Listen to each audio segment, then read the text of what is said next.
Welcome to BPSC maker. दोस्तों आज है 28 अक्टूबर 2021 और 28 अक्टूबर 2021 से संबंधित बिहार करंट अफेयर्स और साथ ही राष्ट्रीय और अंतर्राष्ट्रीय घटनाओं से करंट अफेयर्स के जितने भी प्रश्न बनेंगे वो सभी मैं आपको इस वीडियो में बताऊंगा। लेकिन जो पिछले वीडियो मैंने प्रश्न पूछा था सबसे पहले उसे देख लेते हैं। तो पिछले वीडियो का हमारा प्रश्न है कि हाल ही में बिहार राज्य वन एवं पर्यावरण मंत्री ने किस जिले के औराही हिंगना में 10 एकड़ क्षेत्रफल में मंकी पार्क बनाए जाने की घोषणा की है। कंप्लीट जानकारी यहाँ से मैंने आपको दिया था और अररिया जिले के बारे में यहाँ पे मैंने बहुत सारी चीज़ें बताई थी, क्योंकि जो औराही हिंगना है ये अररिया जिले में ही पड़ता और यहीं पे 10 एकड़ क्षेत्रफल में मंकी पार्क बनाए जाने की घोषणा की गई है। तो ऑप्शन नंबर सी यहाँ पर इस प्रश्न का राइट आंसर होगा। बहुत सारे फैक्ट्स मैंने आपको बताया था जो कि बिहार करंट अफेयर्स के दृष्टिकोण से बहुत ही ज़्यादा इंपॉर्टेंट है। सारी चीज़ों को यहाँ पर आप लोग याद रखिए। रोजाना चैनल पर वीडियो अपलोड होता है, इसे देखने का आदत बनाइए। जनवरी से अब तक ये सीरीज यूं ही निरंतर चलता रहा है और साथ ही साथ आपको यहाँ ये भी बता दूं कि अब तक अगर आपने हमारे प्रीवियस वीडियो को नहीं देखा है तो जाइए प्लेलिस्ट में सारे वीडियो को आप देख सकते हैं। ये आपके आगामी एग्जाम को देखते हुए बहुत ही ज़्यादा हेल्पफुल हो सकता है आपके लिए। और साथ ही साथ आप यहाँ पर ये ध्यान रखिएगा सभी मंथ का करंट अफेयर्स का पीडीएफ का लिंक आपको इस वीडियो के डिस्क्रिप्शन में दिया गया। आप वहाँ पर जाकर के हमारे पीडीएफ फाइल को प्राप्त कर सकते हैं और साथ ही साथ इस पीडीएफ फाइल को आप हमारे बीपीएससी मेकर ऐप से भी डाउनलोड कर सकते हैं। चलिए अब यहाँ पर हम चलते हैं सीधे पहले प्रश्न पे। एक एक करके मैं आपको सारे प्रश्न बताऊंगा और जो इनसे संबंधित एक्स्ट्रा फैक्ट्स होगा वो भी आपको बताऊंगा। आपको इस पूरे वीडियो को ध्यानपूर्वक देखना है और जो वीडियो के अंत में आपसे प्रश्न पूछा जाएगा उसका आंसर यहाँ पर आपको कमेंट बॉक्स में कमेंट करके देना है। तो आज का हमारा पहला प्रश्न है कि हाल ही में किस जिले में सीवरेज ट्रीटमेंट प्लांट लगाने के लिए Bihar urban infrastructure development corporation limited यानी कि बुडको के साथ एग्रीमेंट किया गया है। अब यहाँ पे अगर हम राइट आंसर की बात करें तो इस प्रश्न का राइट आंसर है भागलपुर, मुंगेर और वैशाली।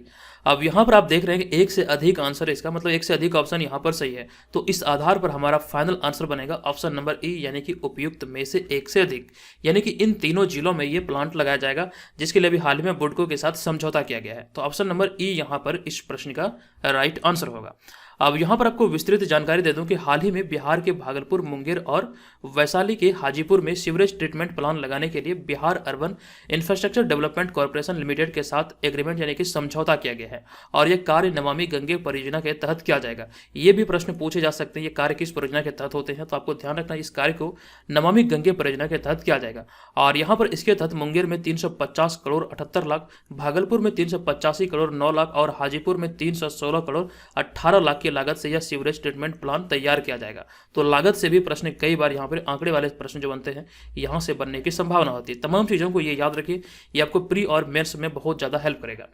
अब यहाँ पर हम चलेंगे दूसरे प्रश्न पे। हमारा दूसरा प्रश्न है कि हाल ही में जारी की गई centre for monitoring Indian economy की रिपोर्ट के अनुसार बिहार की बेरोजगारी दर कितनी है। बिहार करंट अफेयर्स के दृष्टिकोण से ये बहुत ही ज़्यादा इंपॉर्टेंट प्रश्न है और इस प्रश्न का हमारा right answer option number A. इस रिपोर्ट के अनुसार बिहार की बेरोजगारी दर ऑप्शन नंबर ए यहाँ पर 9.8% है। आपको ये आंकड़े याद रखना है। अब आपको यहाँ पर डिटेल में इस प्रश्न के बारे में बता दूं कि हाल ही में जारी की गई centre for monitoring Indian economy की रिपोर्ट के अनुसार बिहार में बेरोजगारी दर 9.8% है और ये आपको याद रखना वर्तमान समय में ये 9.8% है इस रिपोर्ट के अनुसार, लेकिन वास्तविकता क्या ये सभी को पता है। अब यहाँ पे हमारा अगला पॉइंट है, यह आंकड़ा इस साल के मई महीने की तुलना में 4% कम है, यानी कि मई महीने में से 4% अधिक था। अर्थात इस समय काम करने वाले लगभग 10% श्रम बल को रोजगार नहीं मिल रहा है। यानी कहने का मतलब यह 9.8%, यहाँ पे मैंने लगभग में लिखा है तो लगभग 10% श्रम बल को रोजगार नहीं मिला। यानी कि कहने का तात्पर्य यह है कि 10% लगभग आदमी ही यहाँ पर बेरोजगार है। ये आपको यहाँ से याद रखना है। बिहार में जो बेरोजगारी दर है ये 9.8%, ये एक्चुअल डाटा है और ये लगभग में आप 10% बोल सकते हैं। अब यहाँ पे हमारा अगला पॉइंट है कि इस रिपोर्ट के अनुसार बिहार में बेरोजगारी दर दिल्ली से भी कम है। यानी कि अगर हम बिहार की बात करें तो बिहार की तुलना अगर हम दिल्ली से करें तो बिहार में बेरोजगारी दर दिल्ली से भी कम है और सबसे ज़्यादा बेरोजगारी दर हरियाणा में है और उसके बाद दूसरे स्थान पर राजस्थान और तीसरे स्थान पर जम्मू कश्मीर है ये बेरोजगारी दर के मामले में। ये आपको यहाँ से ध्यान रखना है। और वहीं पर अगर हम आगे बात करें तो सबसे कम बेरोजगारी के मामले में असम पहले स्थान पर है और छत्तीसगढ़ दूसरे स्थान पर, यानी कि सबसे कम बेरोजगारी का जो मामला है वो असम में है। असम पहले स्थान पर और दूसरे स्थान पर है छत्तीसगढ़। तो तमाम चीज़ें यहाँ से आप लोग याद रखिए। अब यहाँ पे अगर हम अन्य तथ्य की बात करें तो centre for monitoring Indian economy की स्थापना एक स्वतंत्र थिंक टैंक के रूप में 1976 में की गई थी और यह संस्था प्राथमिक डाटा संग्रहण, विश्लेषण और पूर्वानुमानों द्वारा सरकारों, शिक्षाविदों, वित्तीय बाजारों, व्यावसायिक उद्यमों, पेशेवरों और मीडिया सहित व्यापार सूचना उपभोक्ताओं के पूरे स्पेक्ट्रम को सेवाएं प्रदान करता है। तो तमाम चीज़ें यहाँ से आपको याद रखना। यहाँ पर थिंक टैंक की चर्चा हुई है तो नीति आयोग भी सरकार के थिंक टैंक के रूप में ही काम करता है और नीति आयोग की जो स्थापना हुई थी 1 जनवरी 2015 को हुई थी योजना आयोग के स्थान पर। हमारा अगला प्रश्न है तीसरा प्रश्न। ये प्रश्न है कि बिहार सरकार की हाल ही की घोषणा के अनुसार राज्य के कितने जिलों में 328 कृषि यंत्र बैंक बनाई जाएगी। कंप्लीट जानकारी यहां से हम लोग देखेंगे, लेकिन उससे पहले आपको बता दूं इस प्रश्न का राइट आंसर क्या होगा। तो इस प्रश्न का सही उत्तर है ऑप्शन नंबर बी, यानी कि राज्य के 13 जिलों में ये 328 कृषि यंत्र बैंक स्थापित किया जाएगा। ये घोषणा अभी हाल ही में बिहार सरकार के द्वारा किया गया है। तो ऑप्शन नंबर बी यहां पर इस प्रश्न का राइट आंसर होगा। अब यहां पर आपको बता दूं कि बिहार सरकार राज्य के 13 जिलों में 328 कृषि यंत्र बैंक बनाए जाने की घोषणा की है। ये आप यहां से ध्यान रखें। और साथ ही साथ आपको ये बता दूं कि इसके अलावा पटना तथा मगध प्रमंडल में 25 स्पेशल कस्टम हायरिंग सेंटर स्थापित किए जाएंगे। ये भी घोषणा किया गया कि मगध तथा पटना प्रमंडल के अंतर्गत जितने भी जिले आते हैं, ये जिले कौन कौन से, ये कंप्लीट चीजें हम लोग थोड़ी देर में देखेंगे। तो इन मतलब दोनों प्रमंडल में 25 स्पेशल कस्टम हायरिंग सेंटर भी स्थापित किए जाएंगे। और इन दोनों योजना की अभी हाल ही में बिहार सरकार के द्वारा घोषणा किया गया है। अब यहाँ पे अगर हम इन दोनों योजना की बात करें तो इन दोनों योजना के तहत कृषि यंत्रों पर 80% का अनुदान राज्य सरकार द्वारा दिया जाएगा।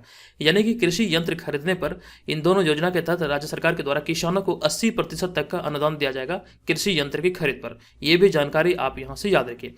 अब यहाँ पे अगर हम बात करें कृषि यंत्र बैंक की, तो कृषि यंत्र बैंक की स्थापना किसान समूह के माध्यम से होगी। और इस योजना से राज्य के किसानों को कृषि क्षेत्र में काफी मदद मिलेगी, जिससे कि कृषि का विकास हो पाएगा। अब यहाँ पर आपको दो एक्स्ट्रा फैक्ट्स बता दूं जो कि हाल ही के दिनों में चर्चे में था। तो हाल ही में पटना जिला को रंगीन मछलियों के उत्पादन का हब बनाए जाने की घोषणा की गई है। और साथ ही साथ एक पॉइंट मैंने आपको और बताया था कि अप्रैल 2021 में बिहार राज्य के 2 शहर राजगीर और बोधगया को हरित ऊर्जा शहर बनाया गया था। कंप्लीट जानकारी यहाँ से मैंने आपको दिया था। तो अगर आप ये छोटे छोटे फैक्ट्स को याद रखते हैं तो एग्जाम में आप बेहतर स्कोर कर पाएंगे। हो सकता है यहीं से आपके प्रश्न बने। तो ये तमाम चीज़ों को आप यहाँ पर अपनी कॉपी में जरूर नोट कर लीजिए। और यहाँ पर आप एक चीज़ ध्यान रखिए, अगर आप नोट नहीं कर सकते तो हमारे बीपीएससी मेकर ऐप से आप इसका PDF फाइल भी प्राप्त कर सकते हैं। अब यहाँ पर हम चलेंगे आगे और हम लोग चर्चा कर रहे थे पटना और मगध प्रमंडल की। तो आपको जानना चाहिए कि बिहार में कितने प्रमंडल हैं और पटना तथा मगध प्रमंडल के अंतर्गत कितने जिले आते हैं। कंप्लीट चीज़ें यहाँ पर इस स्लाइड में आप देख सकते हैं। तो मैंने आपको कई बार बताया कि बिहार में 9 प्रमंडल है और 9 प्रमंडल की सूची यहाँ पर इस तरफ लिखा गया है कि पूर्णिया, सारण, कोसी, मुंगेर, भागलपुर, दरभंगा, मगध, पटना, तिरहुत बिहार के 9 प्रमंडल है। अब यहाँ पे अगर हम बात करें पटना और मगध प्रमंडल की, तो सबसे पहले हम लोग देखते हैं पटना प्रमंडल को। तो पटना प्रमंडल का जो मुख्यालय यह है पटना, और इसके तहत जो जिले आते हैं ये 6 जिले। ये जिले कौन कौन से यहाँ पर लिखा गया, पटना, भोजपुर, बक्सर, कैमूर, रोहतास और नालंदा। ये 6 जिले पटना प्रमंडल के अंतर्गत आता है। वहीं पे अगर हम बात करें मगध प्रमंडल की, तो मगध प्रमंडल का मुख्यालय यानी कि हेडक्वार्टर जो है ये गया में है। और इसके तहत 5 जिले आते हैं। 5 जिले हैं गया, औरंगाबाद, जहानाबाद, नवादा और अरवल। ये आपको ध्यान रखना है कि मगध प्रमंडल में 5 जिले आते हैं, जबकि अगर हम बात करें पटना प्रमंडल की तो पटना प्रमंडल में 6 जिले आते हैं। कंप्लीट जानकारी यहाँ से आप याद रखिए। अब यहाँ पर हम चलते हैं चौथे प्रश्न पे। हमारा चौथा प्रश्न है, किस IIT संस्थान ने सौर ऊर्जा संचालित हाइड्रोजन जनरेटर की नई सामग्री विकसित की है।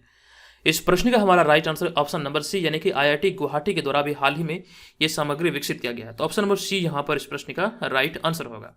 अब यहाँ पर आपको इस प्रश्न के बारे में बता दूं कि IIT गुवाहाटी के शोधकर्ताओं ने हाल ही में ऐसी नई सामग्री विकसित की है जो कि सूर्य के प्रकाश का उपयोग करके पानी को हाइड्रोजन और ऑक्सीजन में विभाजित कर सकती है। ये आपको ध्यान रखना, अभी हाल ही में ये IIT गुवाहाटी के शोधकर्ताओं के द्वारा ये सामग्री विकसित किया गया है कि सूर्य के प्रकाश का उपयोग करके पानी को हाइड्रोजन और ऑक्सीजन में परिवर्तित कर सकती है। आप जानते हैं पानी का जो रासायनिक सूत्र होता है ये होता है H2O। और यहाँ पर इसी चीज़ को लिखा गया कि मतलब सूर्य का रोशनी का यानी कि सूर्य का प्रकाश का प्रयोग करके पानी को हाइड्रोजन और ऑक्सीजन में तब्दील किया जाता है। ये मतलब कि सामग्री विकसित किया है IIT गुवाहाटी के शोधकर्ताओं ने। और यहाँ पे हम बात करें, शोधकर्ताओं का कहना है कि यह सामग्री वर्तमान में उपयोग की जाने वाली विशिष्ट धातुओं की तुलना में सबसे सस्ती है और जो सौर संचालित हाइड्रोजन जनरेटर में उपयोग हो सकती है। तो ये चीज़ें यहाँ से आपको याद रखना है। अब यहाँ पे अगर हम बात करें अन्य तथ्य की, तो आपको याद होगा मैंने एक प्रश्न आपको बहुत दिन पहले यानी 4 से 5 मंथ पहले आपको बताया था कि IIT रुड़की द्वारा हाल ही में बिहार में चकबंदी के लिए चक बिहार नामक सॉफ्टवेयर विकसित किया गया था। कंप्लीट चीज़ें यहाँ से एकदम विस्तार पूर्वक मैंने आपको दिया था। आई होप अगर आप रेगुलर वीडियो को फॉलो किए हैं तो आपको ये जानकारी याद होगा। चक बिहार नाम से एक सॉफ्टवेयर लॉन्च किया गया था जो कि IIT रुड़की की मदद से इसे मतलब कि तैयार किया गया था, विकसित किया गया था। और ये बिहार में चकबंदी के कार्य के लिए ही इसे तैयार किया गया है।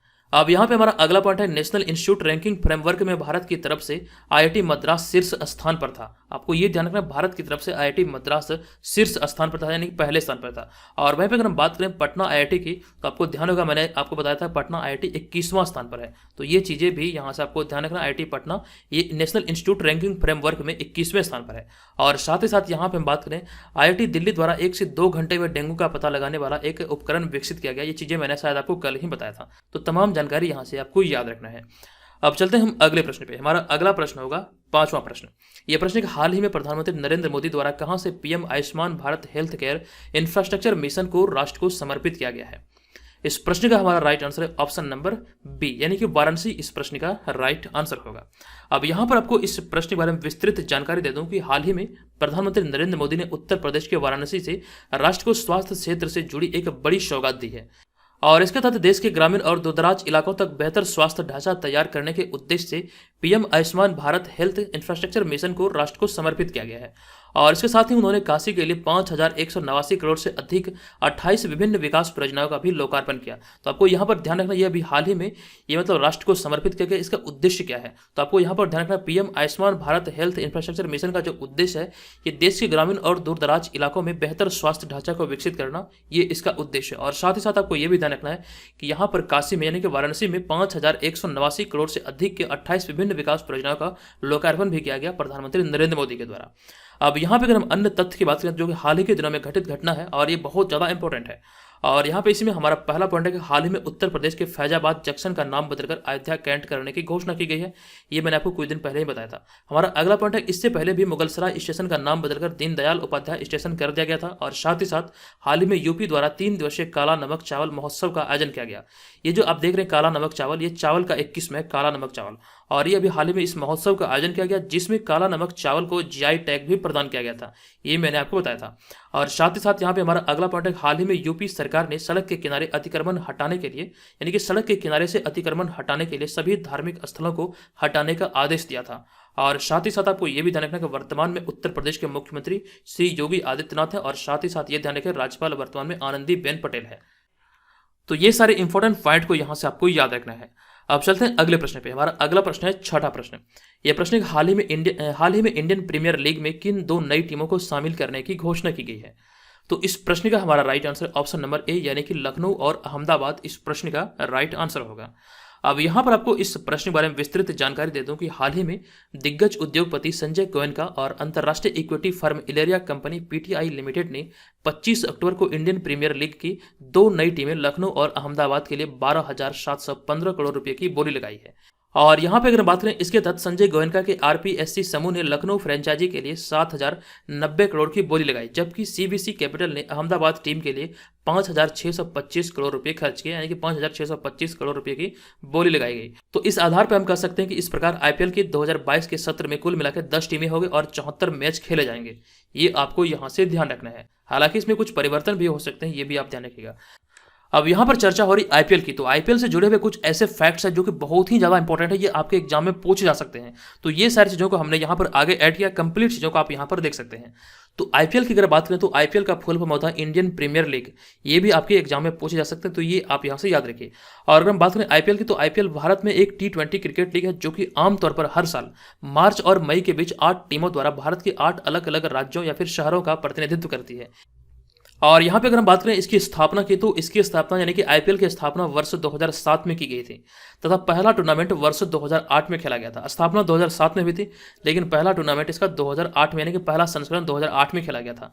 अब बात करते हैं यहाँ पे वर्ष 2021 के आईपीएल का। तो वर्ष 2021 का आईपीएल का 14वां संस्करण था और वर्ष 2021 का प्रीमियर चेन्नई सुपर किंग्स ने जीता, और चेन्नई सुपर किंग्स के कप्तान हैं महेंद्र सिंह धोनी, आप सभी जानते होंगे। और यहाँ पे अगर बात करें आईपीएल 2021 की, तो 2021 के आईपीएल संस्करण के सबसे महंगे खिलाड़ी क्रिस मॉरिस थे, जो कि राजस्थान रॉयल्स टीम से थे। ये आपको यहाँ से ध्यान रखना है। और आप जान रहे हैं अभी कि वर्तमान चैंपियन जो है ये है चेन्नई सुपर किंग। लेकिन यहाँ पर आपको ये भी ध्यान रखना है कि चेन्नई सुपर किंग्स ने कितने बार आईपीएल के ट्रॉफी को अपने नाम किया है। तो कुल मिला के 4 बार चेन्नई सुपर किंग्स ने आईपीएल के ट्रॉफी को जीता है, और ये दूसरे नंबर पे है। और यहाँ पे अगर बात करें पहले नंबर पे, यानी कि सर्वाधिक बार ये आईपीएल की ट्रॉफी किस टीम ने जीता है, तो इस प्रश्न का राइट आंसर हो जाएगा आपका मुंबई इंडियंस ने। मुंबई इंडियंस ने इस ट्रॉफी को, यानी कि आईपीएल के ट्रॉफी को 5 बार अपने नाम किया है, और ये इस सूची में पहले स्थान पर है। अब यहाँ पे हमारा अगला 7वां प्रश्न है कि हाल ही में Swiss brokerage company UBS security India ने चारों वित्त वर्ष में भारत की वृद्धि दर कितने प्रतिशत रहने का अनुमान लगाया है। तो इस प्रश्न का हमारा राइट आंसर है ऑप्शन नंबर डी, यानी कि ये जो अनुमान लगाया गया है ये 9.5% का वृद्धि दर का अनुमान लगाया गया है। तो ऑप्शन नंबर डी यहाँ पर इस प्रश्न का राइट आंसर होगा। अब आपको यहाँ पर इस प्रश्न के बारे में विस्तृत जानकारी दे दूं कि Swiss brokerage company UBS security India की रिपोर्ट के अनुसार चालू वित्त वर्ष 2021-22 में भारतीय अर्थव्यवस्था 9.5% की दर से बढ़ेगी। ये आपको यहाँ पर ध्यान रखना, 9.5% की दर से भारत की अर्थव्यवस्था बढ़ेगी। और साथ ही साथ इस रिपोर्ट में यह भी कहा गया कि चालू वित्त वर्ष की दूसरी छमाही में भारतीय अर्थव्यवस्था जोर पकड़ेगी। हालांकि अगले वर्ष 2022-23 में भारतीय अर्थव्यवस्था घटकर 7.7% रहेगी। तो ये भी जानकारी आपको यहाँ पर ध्यान रखना कि वित्तीय वर्ष 2022-23 के लिए ये 7.7% रहेगा, ये घट जाएगा। अब यहाँ पर आपको ये भी ध्यान रखना, कई सारे संस्था है जो कि वित्तीय वर्ष 2021 के लिए भारत के विकास दर का अनुमान की है। आप यहाँ पर सारे को देख सकते हैं। तो अंतर्राष्ट्रीय मुद्रा कोष के अनुसार 9.5%, वैश्विक रेटिंग एजेंसी S&P के अनुसार 9.5%, भारतीय उद्योग परिसंघ और रेटिंग एजेंसी क्रिसिल के अनुसार 9.5%, और यहाँ पर आपको ध्यान रखना अमेरिकी रेटिंग एजेंसी के अनुसार 8.7%, जो कि हाल ही में घटाया गया। पहले ये 10% था और ये हाल ही में घटा करके इसे 8.7% किया गया है। और इंडिया रेटिंग एंड रिसर्च के अनुसार 9.6%, केयर रेटिंग्स के अनुसार 10.2%, मूडीज इन्वेस्टर्स के अनुसार 9.6% और एशियाई विकास बैंक के अनुसार ये 10% रहने का अनुमान लगाया गया है। ये तमाम चीजें यहाँ से आपको ध्यान रखना, और साथ ही साथ ये वाला जो मैंने प्रश्न में आपको बताया ये भी ध्यान रखना आपको कि Swiss brokerage company UBS security India की तरफ से जो मतलब ये रिपोर्ट जारी किया गया, इस रिपोर्ट के अनुसार भारत की अर्थव्यवस्था की जो वृद्धि दर है ये 9.5 रहने का, मतलब 9.5 की दर से बढ़ने का अनुमान लगाया गया है। अब यहाँ पे हमारा अगला 8वां प्रश्न है कि हाल ही में निपुण भारत मिशन के कार्यान्वयन के लिए किस समिति का गठन किया गया है। इस प्रश्न का हमारा राइट आंसर होगा ऑप्शन नंबर सी, यानी कि राष्ट्रीय संचालन समिति का गठन अभी हाल ही में किया गया है। ऑप्शन नंबर सी यहाँ पर इस प्रश्न का राइट आंसर होगा। अब यहाँ पर आपको इस प्रश्न के बारे में कंप्लीट जानकारी दे दूं कि निपुण भारत जो ये मिशन है, निपुण भारत समझ और संख्यात्मकता के साथ पढ़ने में प्रवीणता के लिए ही एक राष्ट्रीय पहल है, और जो कि इस साल की शुरुआत में राष्ट्रीय शिक्षा नीति 2020 के हिस्से के रूप में शुरू की गई थी। ये आपको यहाँ से ध्यान रखना है। अब यहाँ पे अगर हम बात करें इस मिशन की, तो इस मिशन का उद्देश्य क्या है, कि निपुण भारत मिशन का उद्देश्य क्या है। तो इस मिशन का उद्देश्य आधारभूत साक्षरता और संख्यात्मकता के सार्वभौमिक अधिग्रहण को सुनिश्चित करने के लिए एक सक्षम वातावरण बनाना है, ताकि 2026-27 तक प्रत्येक बच्चा ग्रेड 3 तक पढ़ने लिखने और अंकगणित में वांछित सीखने की क्षमता प्राप्त कर सके। यही इसका उद्देश्य है, और ये आपको ध्यान रखना, ये इस साल की शुरुआत में राष्ट्रीय शिक्षा नीति के तहत ही शुरू किया गया था। और इसके लिए यहाँ जो समिति का गठन किया गया तो उसके बारे में यहाँ पर इस पॉइंट में लिखा गया है। तो इसमें राष्ट्रीय संचालन नीति का मुख्य कार्य मूलभूत साक्षरता और संख्यात्मकता पर राष्ट्रीय मिशन की प्रगति की निगरानी करना और नीतिगत मुद्दों पर मार्गदर्शन प्रदान करना तथा 2026-27 में राष्ट्रीय स्तर पर हासिल किए जाने वाले लक्ष्य पर पहुंचाना है। ये आपको यहाँ पर याद रखना है, हासिल किए जाने वाले लक्ष्य पर जिसको पहुंचाना ही इसका उद्देश्य है, और इसी को लेकर के अभी हाल ही में इस समिति का गठन किया गया है। अब यहाँ पे हमारा अगला पॉइंट है कि निपुण भारत को, यानी कि इस मिशन को स्कूली शिक्षा और साक्षरता विभाग शिक्षा मंत्रालय द्वारा ही लागू किया जाएगा। और साथ ही साथ आप यहाँ पर यह ध्यान रखें कि समग्र शिक्षा की केंद्र प्रायोजित योजना के अंतर्गत सभी राज्यों और केंद्र शासित प्रदेशों में राष्ट्रीय, राज्य, जिला, ब्लॉक और स्कूल स्तर पर एक 5 स्तरीय कार्यान्वयन तंत्र स्थापित किया जाएगा। ये भी चीजें यहाँ से आपको याद रखना, ये निपुण भारत मिशन के तहत। अब यहाँ पर हम चलेंगे अगले प्रश्न पे। हमारा अगला प्रश्न होगा 9वां प्रश्न, हाल ही में अंतर्राष्ट्रीय कलाकार दिवस कब मनाया गया है। तो इस प्रश्न का हमारा right answer option number B, यानी कि 25 अक्टूबर को भी हाल ही में अंतर्राष्ट्रीय कलाकार दिवस मनाया गया है। आपको बता दूं, कला को परिभाषित करने के लिए हर साल 25 अक्टूबर को अंतर्राष्ट्रीय कलाकार दिवस के रूप में मनाया जाता है, और इसकी शुरुआत वर्ष 2014 में कनाडाई कलाकार क्रिस मैकलर के द्वारा किया गया था। तो ये भी आपको ध्यान रखना है कि 2014 में इसकी शुरुआत हुई थी, और ये कनाडाई कलाकार क्रिस मैकलर के द्वारा इसकी शुरुआत की गई थी। और यहाँ पे अगर हम अन्य तथ्य की बात करें तो 25 अक्टूबर को ही प्रसिद्ध चित्रकार पाब्लो पिकासो का जन्मदिन है, और 25 अक्टूबर को ही विश्व ओपेरा दिवस और साथ ही साथ अंतर्राष्ट्रीय बौनापन जागरूकता दिवस भी मनाया जाता है। तो ये भी जानकारी यहाँ से आपको याद रखनी है। अब यहाँ पर हम चलेंगे अगले प्रश्न पे। हमारा अगला 10वां प्रश्न है, हाल ही में किस देश द्वारा शिनजियांग 21 नामक एक नए उपग्रह का सफलतापूर्वक प्रक्षेपण किया गया है। ये प्रक्षेपण अभी हाल ही में चीन के द्वारा किया गया। अब ये इस प्रक्षेपण जो किया गया इस उपग्रह का, इसका कार्य क्या है, ये सारी चीजों को हम लोग यहाँ पर विस्तृत जानकारी के साथ देखेंगे। सबसे पहले आप यहाँ पर ध्यान रखें, इस प्रश्न का राइट आंसर होगा हमारा ऑप्शन नंबर डी, यानी कि चीन। अब यहाँ पर आपको इस प्रश्न के बारे में बता दूं कि हाल ही में चीन द्वारा अंतरिक्ष मलबे को कम करने के उद्देश्य से शिनजियांग 21 नामक एक नए उपग्रह का सफलतापूर्वक प्रक्षेपण किया गया है। आपको ध्यान रखना, चीन के द्वारा भी हाल ही में ये उपग्रह को प्रक्षेपित किया गया। इस उपग्रह को मतलब कि लॉन्च करने का उद्देश्य क्या था, आपको ध्यान रखना, अंतरिक्ष मलबे को कम करने के उद्देश्य ही इसे लॉन्च किया गया है। अब यहाँ पे अगर हम अन्य तथ्य की बात करें तो चीन की राजधानी है बीजिंग, और साथ ही साथ आप ये ध्यान रखें, चीन की जो करेंसी यानी कि मुद्रा जो है ये रेनमिन भी है। और हाल ही में चीन द्वारा साइनोफार्मा वैक्सीन बनाई गई जो कि काफी ज्यादा चर्चे में था। और साथ ही साथ चीन ने मार्स रोवर जुरोंग मंगल ग्रह पर सफलतापूर्वक उतारा, ये जानकारी मैंने आपको दिया था। और साथ साथ नवीनतम आंकड़े के अनुसार वर्तमान समय में कचरे का सबसे बड़ा उत्पादक देश है चीन, ये ध्यान रखें। और इसके अतिरिक्त चीन ने हाल ही में एक नया सीमा कानून भी पारित किया है, कल ही मैंने आपको इस बारे में जानकारी दिया था। तो तमाम चीजें यहाँ से आपको याद रखना है। चीजों को जब आप रिवाइज करते रहेंगे तो आपको लंबे समय तक के लिए याद रहेगा और वो आप एग्जाम में उसको लेकर के बहुत अच्छी तरह से आप एग्जाम में प्रेजेंट करेंगे और आपका स्कोर जो होगा वो बहुत अच्छी तरह से आएगा। तो इस चीज का ध्यान रखें, जो भी प्रीवियस दिनों में मैं आपको बताता हूँ वो तमाम चीजों को आप रिवीजन करते रहिए। और इसके लिए रिवीजन करने का एकमात्र बहुत ज्यादा अच्छा उपाय है कि बीपीएससी मेकर ऐप पर जो फ्री कंटेंट है, जो कि क्विज के माध्यम से करंट अफेयर्स का क्विज होता है, वहां पर जाकर के क्विज के माध्यम से आप अपनी करंट अफेयर्स का आकलन कर पाएंगे, करंट अफेयर्स की तैयारी आपकी कैसी है। एकदम से निःशुल्क है। आप बीपीएससी मेकर ऐप को डाउनलोड करेंगे, टेस्ट वाले सेक्शन में जाएंगे और वहां पर आपको करंट अफेयर्स वाला जो कॉलम दिखेगा या फिर स्क्रीन पे होम पे ही आपको दिखेगा, तो वहां से भी ये टेस्ट को आप अटेंड कर पाएंगे। ये क्विज फॉर्मेट में होता है, डेली बेसिस पे होता है, ये रोजाना 7 से 8 बजे अपलोड होता है। आप वहां पर अपनी तैयारी का जो करंट अफेयर्स की तैयारी है उसका आकलन वहां से आप कर पाएंगे। ये चीज का यहाँ से ध्यान रखेगा। जिस प्रकार से टेलीग्राम पे होता था तो उसी चीज को वहां से कि शिफ्ट कर दिया गया ऐप पर। अब यहां पर हम चलते हैं अगले प्रश्न पे। हमारा अगला 11वां प्रश्न है कि हाल ही में किस शहर की पुलिस ने साथ साथ अब और भी पास पहल की शुरुआत की है। इस पहल का नाम है साथ साथ अब और भी पास। तो इस पहल की शुरुआत अभी हाल ही में किस शहर की पुलिस के द्वारा किया गया है। इस प्रश्न का हमारा right answer option number A, यानी कि हैदराबाद पुलिस के द्वारा भी हाल ही में इसकी शुरुआत की गई है। ऑप्शन नंबर ए यहां पर इस प्रश्न का राइट आंसर होगा। अब यहां पर आपको बता दूं कि हाल ही में हैदराबाद पुलिस ने महिलाओं की सुरक्षा के लिए साथ साथ अब और भी पास पहल की शुरुआत की है। इस पहल का नाम है साथ साथ अब और भी पास। इसकी शुरुआत अभी हाल ही में हैदराबाद पुलिस के द्वारा किया गया है। और यहां पर आपको बता दूं कि हैदराबाद की पुलिस आयुक्त अंजनी कुमार ने बताया है कि अंतर्राष्ट्रीय नहीं बल्कि राष्ट्रीय अपराध रिकॉर्ड ब्यूरो के आंकड़े के अनुसार महिला सुरक्षा के लिहाज से हैदराबाद भारत में सबसे सुरक्षित शहरों में से एक है। हालांकि इस पर काम जारी रखना होगा। तो यहां से आपको यह ध्यान रखना है, राष्ट्रीय अपराध रिकॉर्ड ब्यूरो के अनुसार हैदराबाद शहर जो कि भारत का सबसे सुरक्षित शहर है महिला सुरक्षा के दृष्टिकोण से। अब यहाँ पे अगर बात करें अन्य तथ्य की, तो तेलंगाना की राजधानी है हैदराबाद और तेलंगाना के मुख्यमंत्री हैं के चंद्रशेखर राव तथा राज्यपाल है तमिलसाई सौंदरराजन। और तमिलसाई सौंदरराजन को यूएस में 2020 के लिए शीर्ष 20 global women of excellence award प्रदान किया गया था। ये 2020 के लिए प्रदान किया गया था। और यहाँ पे हमारा अगला पॉइंट है इसी में कि हाल ही में उन्हें पुडुचेरी के लेफ्टिनेंट गवर्नर का अतिरिक्त प्रभार भी दिया गया था। और साथ ही साथ आप यहाँ पर यह देने के भारत का पहला डॉग पार्क हैदराबाद में स्थापित किया गया है और हाल ही में भारत का सबसे बड़ा तैरता हुआ सोलर प्लांट तेलंगाना में स्थापित किया गया है। तो यहाँ से ये सारी चीजों को आप अपनी कॉपी में जरूर नोट कर लीजिए। चलिए अब यहाँ पर हम चलेंगे अगले प्रश्न पे। हमारा अगला प्रश्न होगा 12वां प्रश्न। यह प्रश्न हाल ही में किस देश की सेना ने प्रधानमंत्री को गिरफ्तार करके सत्ता पर कब्जा कर लिया है। इस प्रश्न का हमारा राइट आंसर है सूडान, यानी कि ऑप्शन नंबर डी यहाँ पर इस प्रश्न का राइट आंसर होगा। अब यहां पर आपको इस प्रश्न के बारे में विस्तार से बता दूं कि हाल ही में सूडान के प्रमुख जनरल ने सोमवार यानी कि 25 अक्टूबर को देश में आपातकाल की घोषणा की। यानी कि आपको यहां से ध्यान रखना कि सूडान में अभी हाल ही में 25 अक्टूबर को आपातकाल की घोषणा की है। लेकिन इससे कुछ घंटे पहले उनकी सेना ने यानी कि सूडान की सेना ने कार्यवाहक प्रधानमंत्री अब्दुल्ला हमदौक को तख्ता पलट की कवायद में गिरफ्तार कर लिया और वहां इंटरनेट सेवाएं बंद कर दी। तो ये भी ध्यान रखना अभी हाल ही में किस कि देश के प्रधानमंत्री को गिरफ्तार किया गया वहां की सेना के द्वारा। तो आपको ध्यान रखना सूडान के। और यहाँ पे अगर बात करें सूडान की, तो सूडान गणराज्य उत्तरी पूर्व अफ्रीका में स्थित एक देश है और ये अफ्रीका और अरब जगत का सबसे बड़ा देश है। और इसके अलावा क्षेत्रफल के लिहाज से ये दुनिया का 10वां सबसे बड़ा देश है। तो ये भी जानकारी यहाँ से आपको याद रखना है। अब चलिए यहाँ पर मैं आपसे एक प्रश्न पूछ रहा हूँ, आपको बताना कि भारत क्षेत्रफल की दृष्टि से दुनिया का कौन सा यानी कितना बड़ा देश है। आप कमेंट करके मुझे जरूर बताइएगा। अब यहाँ पर चलते हैं आज के इस वीडियो के प्रश्न की ओर। आज के इस वीडियो का हमारा प्रश्न है कि हाल ही में पंचम फेडरेशन कप चैंपियनशिप में बिहार पुरुष टीम ने किस टीम को 18-16 से हराकर फेडरेशन कप पर कब्जा किया है या फिर कब्जा जमाया है। कंप्लीट जानकारी यहाँ से मैंने आपको दिया था।